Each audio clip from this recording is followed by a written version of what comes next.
RBI के gold reserves को लेकर एक बहुत ही बड़ा अपडेट सामने आ रहा है। इनफैक्ट मैं यहाँ पे कहूँगा कि आरबीआई ने एक बार फिर से सभी को सरप्राइज करके रख दिया है, क्योंकि दोस्तों अब आरबीआई के द्वारा जो टोटल गोल्ड रिजर्व्स जो आरबीआई के पास उपलब्ध हैं उसमें से जो डोमेस्टिकली हेल्ड गोल्ड रिजर्व्स हैं वो पहली बार 50% को क्रॉस कर चुके हैं। आप लोग यहाँ पे देख सकते हैं, टाइम्स ऑफ इंडिया की ये खबर है जो कि कल ही रात को सामने आई है। आरबीआईज ओवरसीज गोल्ड रिजर्व्स वो काफ़ी ज़्यादा गिर चुके हैं और हमारा जो टोटल गोल्ड है उसमें से जो डोमेस्टिकली हमने गोल्ड को स्टोर किया हुआ है वो 53% के आंकड़े को टच कर चुका है। यानी कि जो टोटल गोल्ड आरबीआई के पास आज की घड़ी में है वो 800 टन से भी ज़्यादा का सोना है और उसमें से 53% सोना अब भारत के पास ही अपने ही डोमेस्टिक वॉल्ट्स में उसको स्टोर किया गया है। ना ये अपने आप में एक बहुत ही बड़ी अचीवमेंट बन जाती है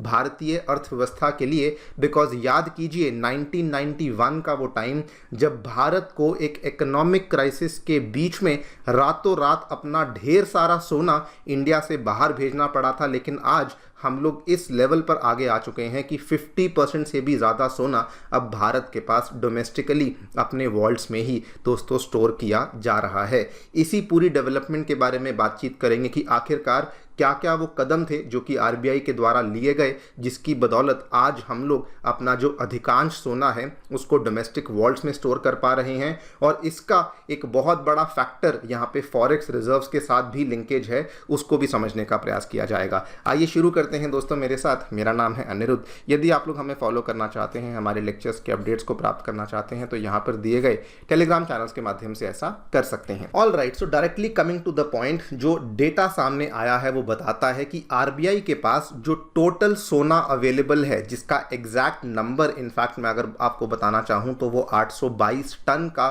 टोटल एग्जैक्ट नंबर है।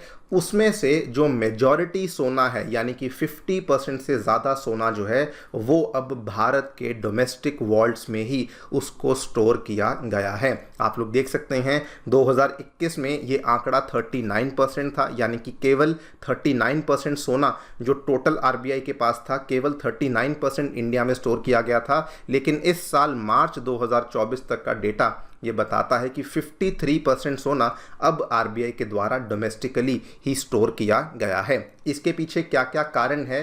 कुल मिला के कहा जाता है कि इसके पीछे 3 कारण है। पहला कारण ये कारण है, रिसेंटली आपने देखा होगा आरबीआई के द्वारा भारी मात्रा में बहुत ही तेजी से सोने की खरीद को किया गया। अगर आप ध्यान से देखेंगे, जब से रशिया यूक्रेन के बीच में टेंशन्स शुरू हुई हैं, आज से 2-2.5 साल पहले की बात है, तब से आरबीआई के द्वारा भारी मात्रा में गोल्ड को खरीदा गया। अगर मैं एग्जैक्ट आंकड़ों की बात करूं तो वैसे तो देखिए आरबीआई ने सोने की खरीद को 2017 के बाद ही बहुत ज़्यादा बढ़ा दिया था, लेकिन दोस्तों इसमें जो अग्रेसिव बाइंग हमें देखने को मिली थी वो 2022 और 23 में देखने को मिली है। और डेटा ये बताता है कि पिछले 5 ईयर्स के अंदर अंदर आरबीआई ने लगभग 250 टन से भी ज़्यादा सोने को परचेज किया है। इनफैक्ट जो इसका लेटेस्ट डेटा है वो भी आप देख सकते हैं। इसी साल का जो पहली तिमाही थी, जो इस कैलेंडर ईयर की पहली तिमाही थी, जनवरी फरवरी मार्च की, उस एक तिमाही में आरबीआई के द्वारा 19 टन सोने को परचेज किया गया।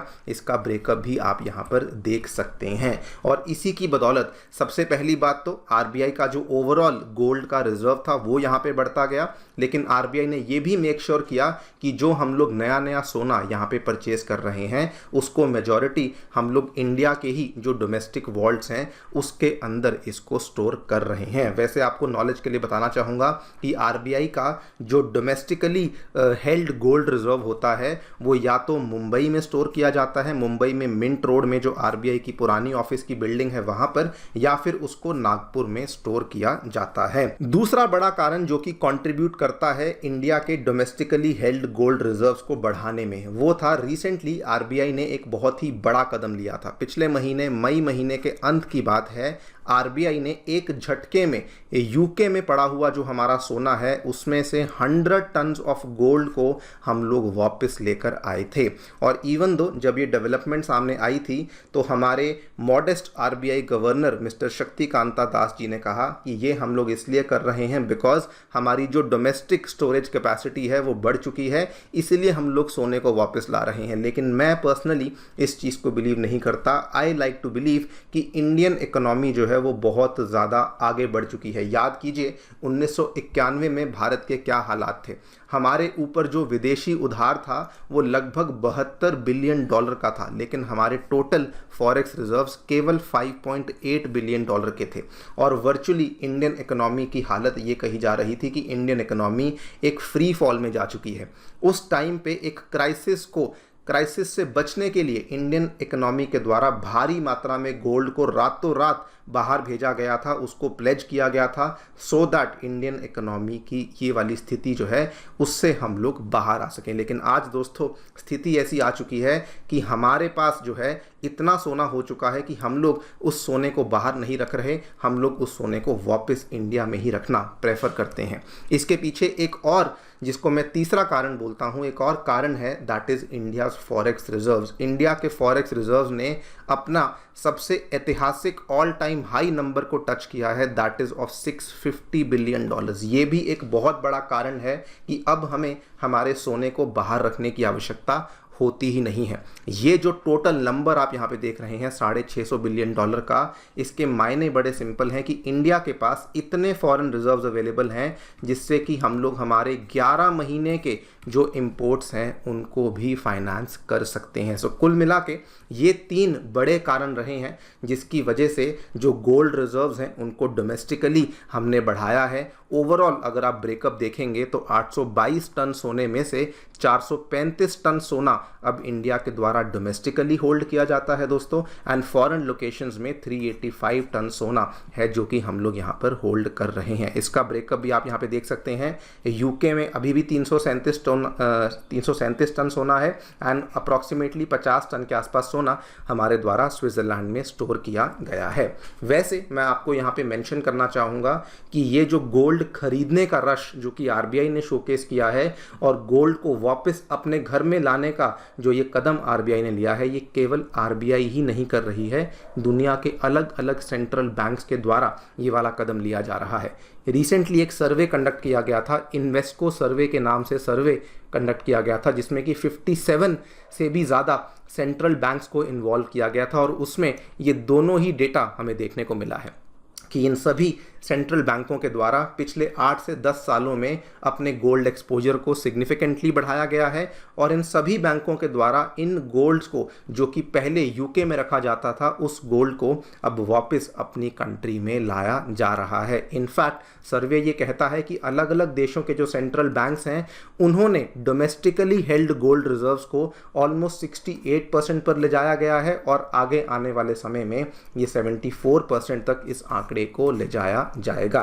खैर जो भी है, आई थिंक आरबीआई की स्ट्रैटेजी यहाँ पे बहुत प्रेज वर्दी है। इतनी विशाल इकोनॉमी को मैनेज करना और साथ में अपने गोल्ड रिजर्व्स को बढ़ाना ऐसे अनसर्टेन टाइम्स में आई थिंक ये बहुत ही शानदार स्ट्रैटेजी है, बिकॉज गोल्ड ना केवल इन्फ्लेशन के अगेंस्ट आपको बहुत अच्छा हेज देता है लेकिन आपके रिजर्व्स को डाइवर्सिफाई करने में भी गोल्ड एक बहुत बड़ी भूमिका यहाँ पे निभाता है। और ऑल्सो हम यही उम्मीद करेंगे कि आरबीआई का जो डोमेस्टिकली हेल्ड गोल्ड का परसेंटेज है जो कि 53% पे है, हम यही चाहते हैं कि इवेंचुअली आने वाले टाइम में ये और बढ़े और ये फिर धीरे धीरे 70, 80 एंड इवेंचुअली सारा का सारा गोल्ड जो भी आरबीआई का है वो इंडिया में ही हमें रखा हुआ देखने को मिल जाए। बाकी दोस्तों आप लोग क्या सोचते हैं हमें डेफिनेटली बता सकते हैं कॉमेंट सेक्शन में। जाने से पहले बताना चाहूँगा कि 2023 के एग्जामिनेशन में अनअकैडमी के लर्नर्स के द्वारा बहुत ही शानदार परफॉर्मेंस करके दिखाया गया है। पूरी लिस्ट में दोस्तों 300 से भी अधिक लर्नर्स ऐसे थे जो कि अनअकैडमी के साथ जुड़कर अपनी तैयारी को कर रहे थे। आप भी अपनी तैयारी हमारे साथ जुड़ के शुरू कर सकते हैं।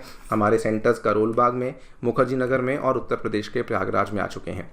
इन सभी सेंटर्स में GS courses and specifically Karol Bagh के सेंटर में ऑप्शनल कोर्सेज को शुरू किया गया है। अगर आप चाहते हैं तो इन कोर्सेज में जाकर के एनरोलमेंट ले सकते हैं। और इन जीएस और ऑप्शनल कोर्सेज के साथ साथ CSAT, essay writing, current affairs coverage, उसके बाद टेस्ट सीरीज, 1:1 मेंटरशिप, ये सारी सुविधाएं भी अवेलेबल करवाई गई हैं। कोई भी डाउट है आप लोग सेंटर को विजिट कर सकते हैं या फिर नीचे दिए गए फ़ोन नंबर्स पर आप लोग फ़ोन भी कर सकते हैं। Thank you so much for listening, stay tuned and stay safe.